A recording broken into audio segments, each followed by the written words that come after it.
Buenas noches, gracias por continuar conectados a la señal de Canal 13. Estamos en vivo a las 8 de la noche con 5 minutos. Soy Ernesto Rivera.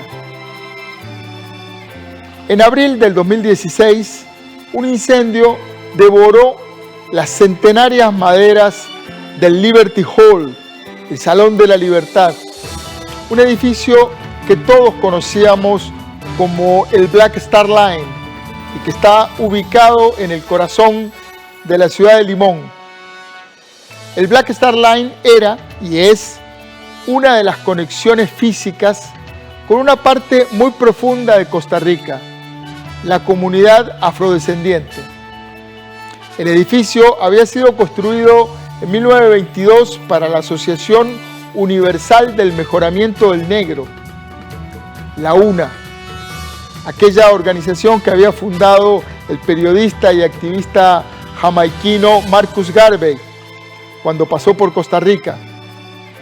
En el Black Star Line funcionaba un restaurante de comida caribeña y también el Liberty Hall, que era el corazón cívico de la comunidad afrolimonense.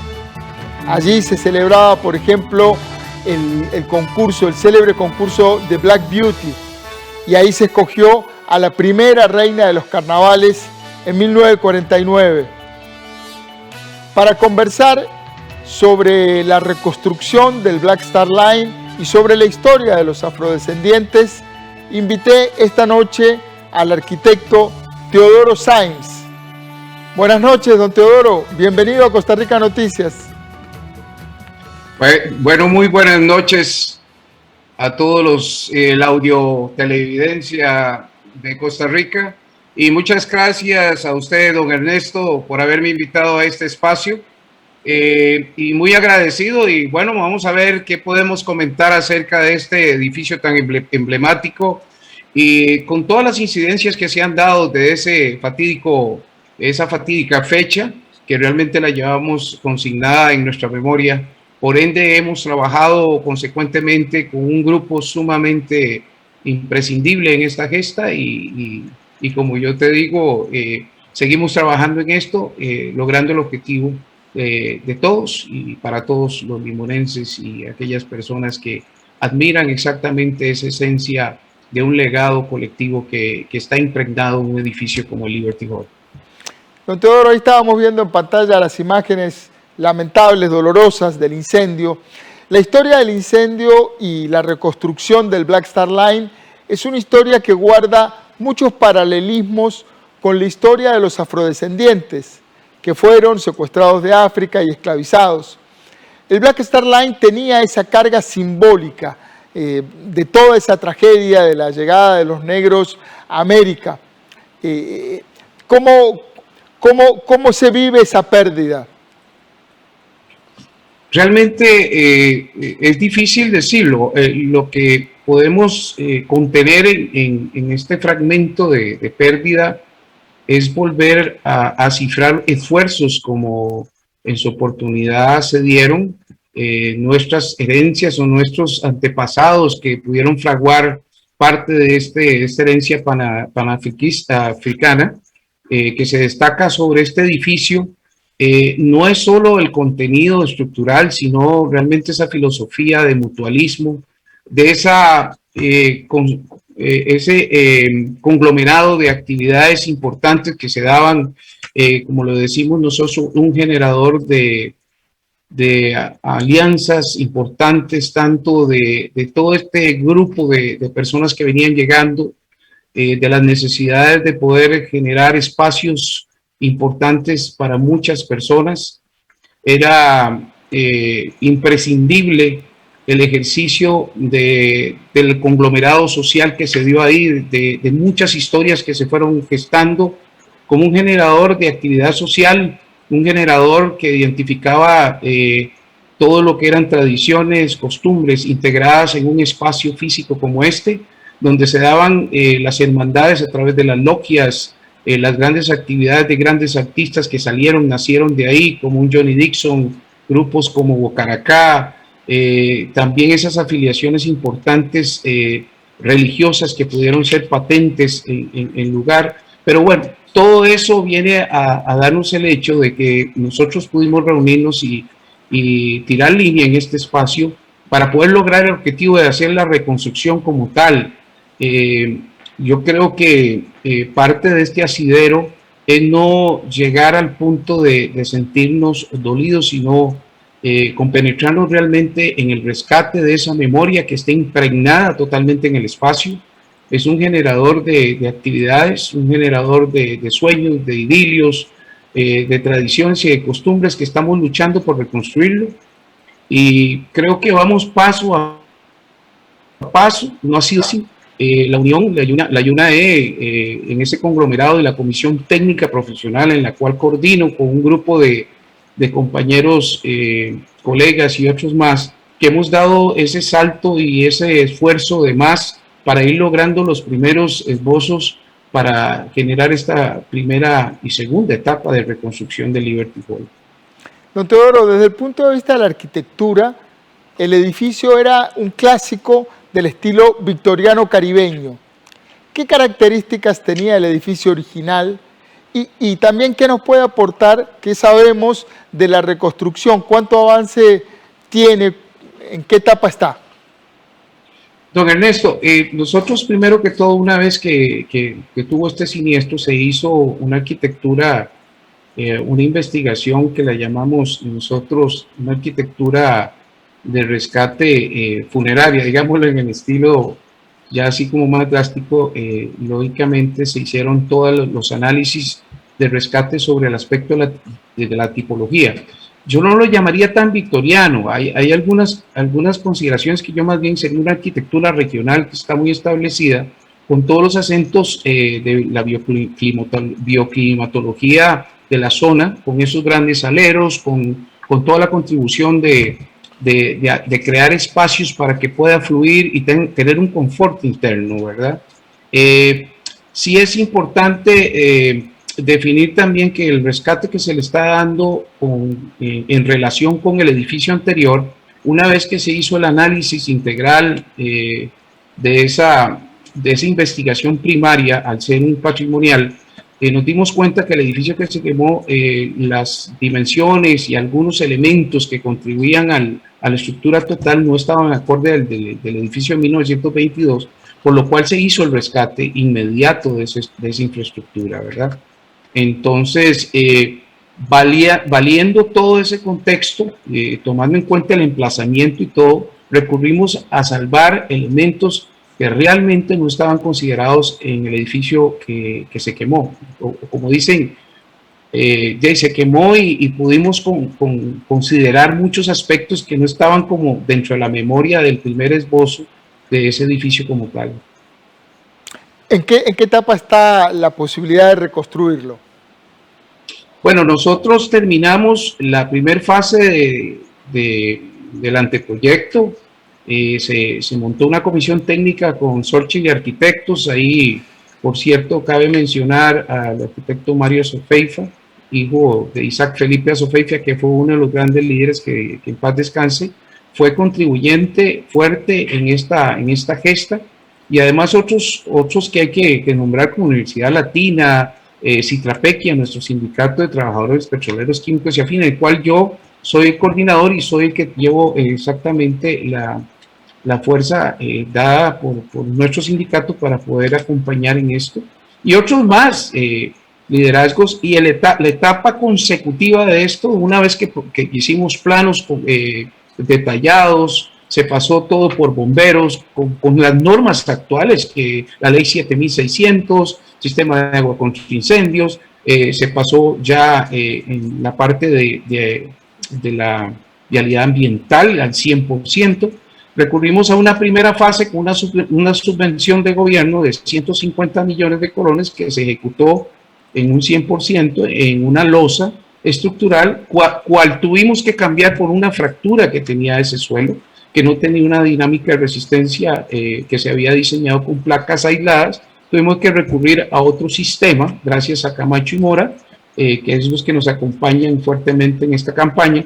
Y lógicamente terminamos esa primera fase. ¿Cuál es la segunda fase? Bueno, llegar ya a la realización que nos conlleva a dar cerramiento, darle piel, darle todos los elementos de piso, de cobertura de losa, cubierta, el sistema eléctrico y todos los demás elementos que circundan el edificio como tal. Y hay una plaza, como lo vieron ustedes en las imágenes anteriores, hay una plaza que es simbólica, que se le da nombre al señor Marcus Garvey, a nuestro líder, en el cual estamos dando ese detalle importante de simbolismo para poder abarcar también esa memoria que mucha gente, el edificio lo tienen nada más como de esencia de recurrente a la comida, a la gastronomía y algunos eventos, pero lleva y conlleva ese embrión tan rico de ese escenario donde se fraguaron muchas esencias de derecho común, de justicia social y de encuentros sumamente importantes de nuestra sociedad limonense y costarricense.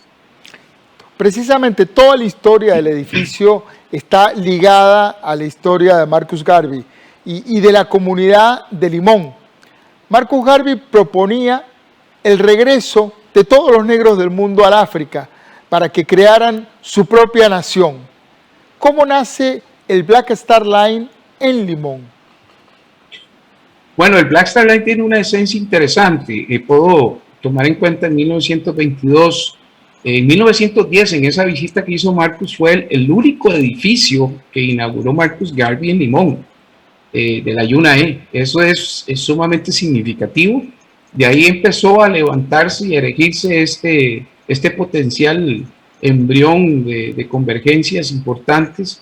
En Limón llega a darse, de hecho, una necesidad de conglomerado afroantillano, esa diáspora, de tener un espacio para poder dirimir, de poder converger, de poder discutir situaciones importantes de esa esencia de un lugar que supuestamente no iban a estar mucho tiempo, y hoy aquí hay una esencia de esos, que soy yo y muchos otros más. Nos quedamos, somos costarricenses con todo el orgullo del mundo y con todo ese bagaje de tradiciones, costumbres, y vivimos también de esta gloria que fue una consecución económica, social que levantó este país, la participación afroantillana.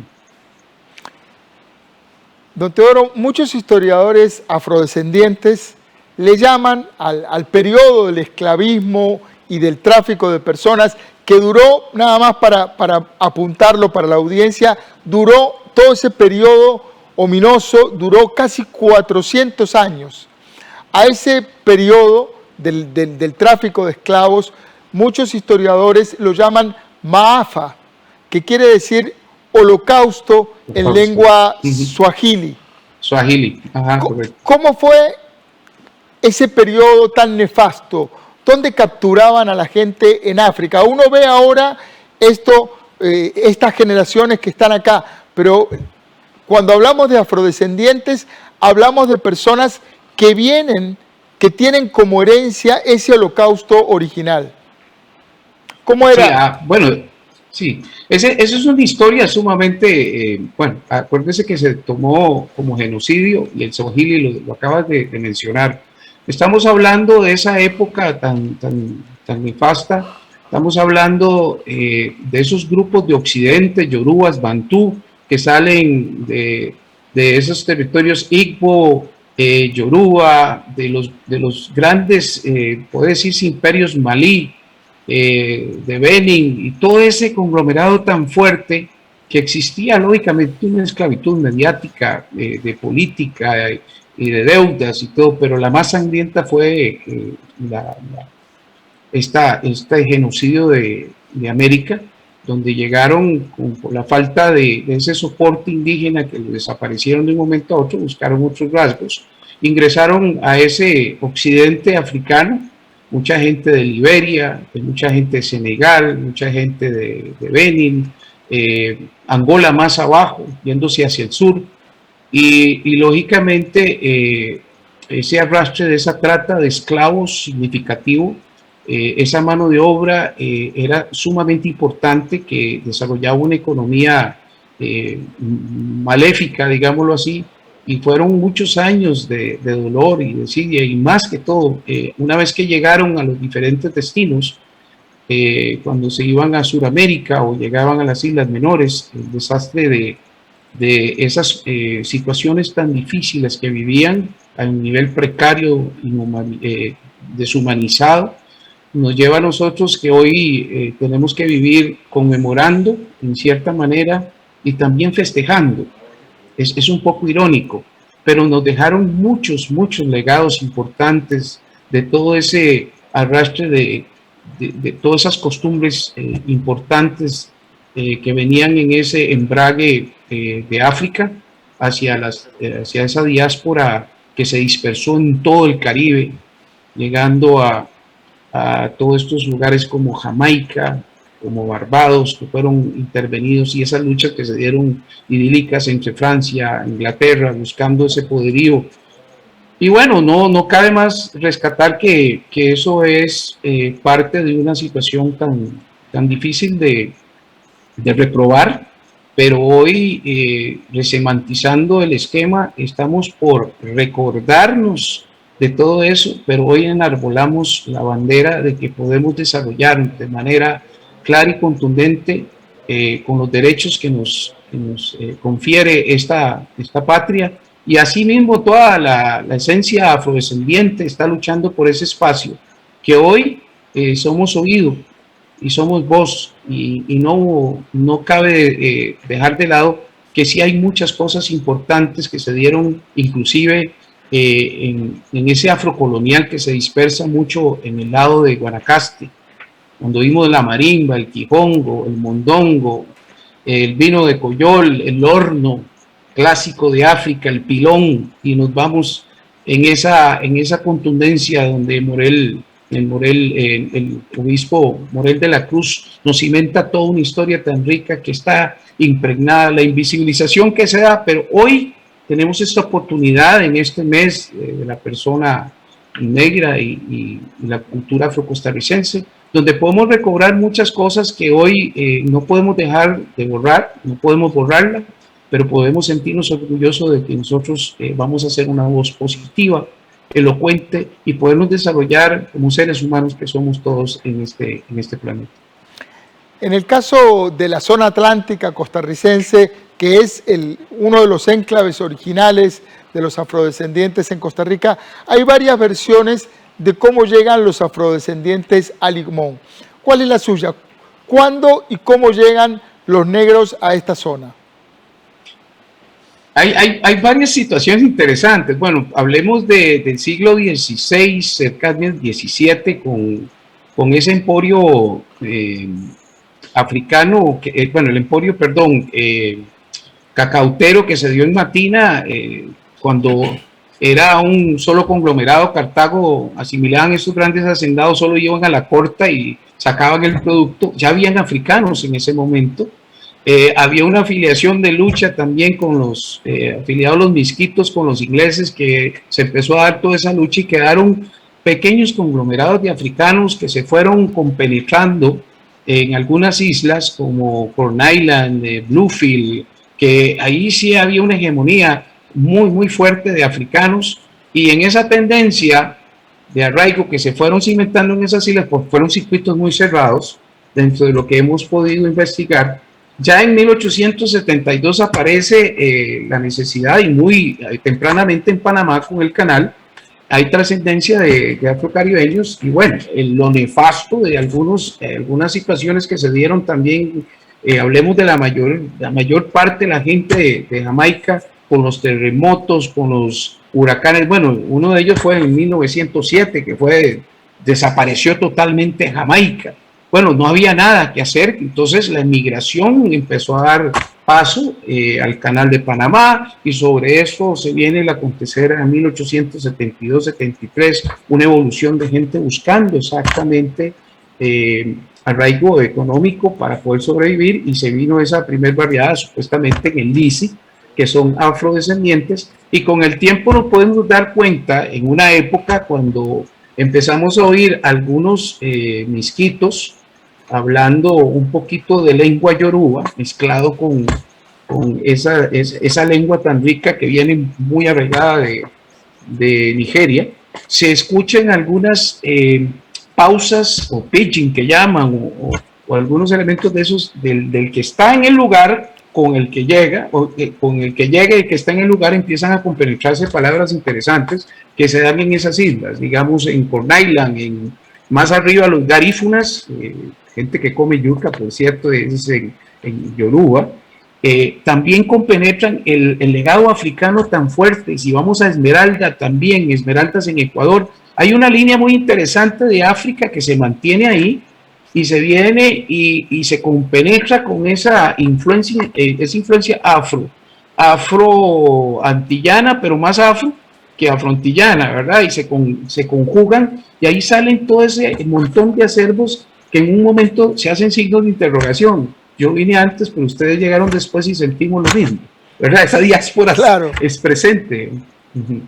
Qué interesante, porque conversar con usted, más allá de la excusa de este mes y hoy de la promulgación de la ley,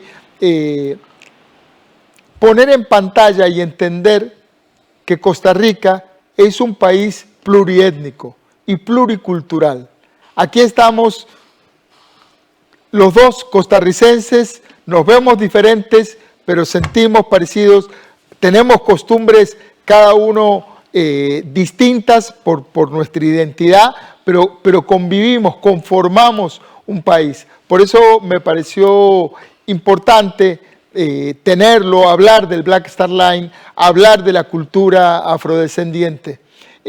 Don Teodoro, el aporte que la comunidad afrodescendiente hace y ha hecho al país es enorme, así que aprovechar esta oportunidad para agradecerle a través suyo públicamente a toda la comunidad.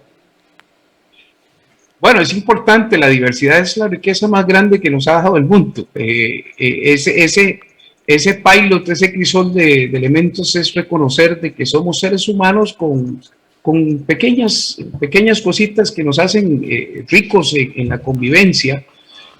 Costa Rica en el plano tiene que entender de que todos tenemos en fin una raíz importante, la cual converge casi en el mismo plato, solo que con diferente cuchara. Esa es una de las consideraciones que podemos ver.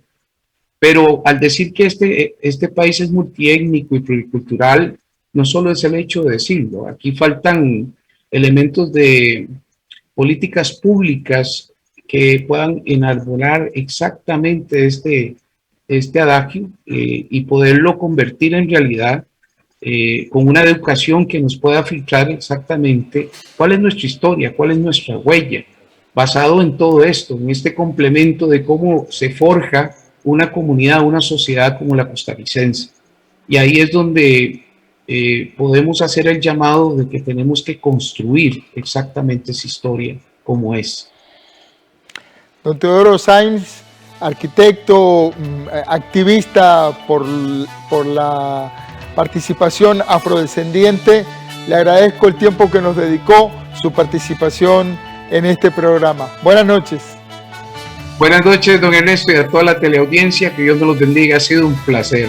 Y bueno, disfruten este mes con todo este acervo de mucha cultura, mucha tradición y mucha herencia. Que Dios los bendiga. Muchas gracias, Teodoro Sáenz. Gracias a ustedes también por acompañarnos en estas conversaciones. Recuerde, trabajamos para usted. Somos la televisión pública de Costa Rica.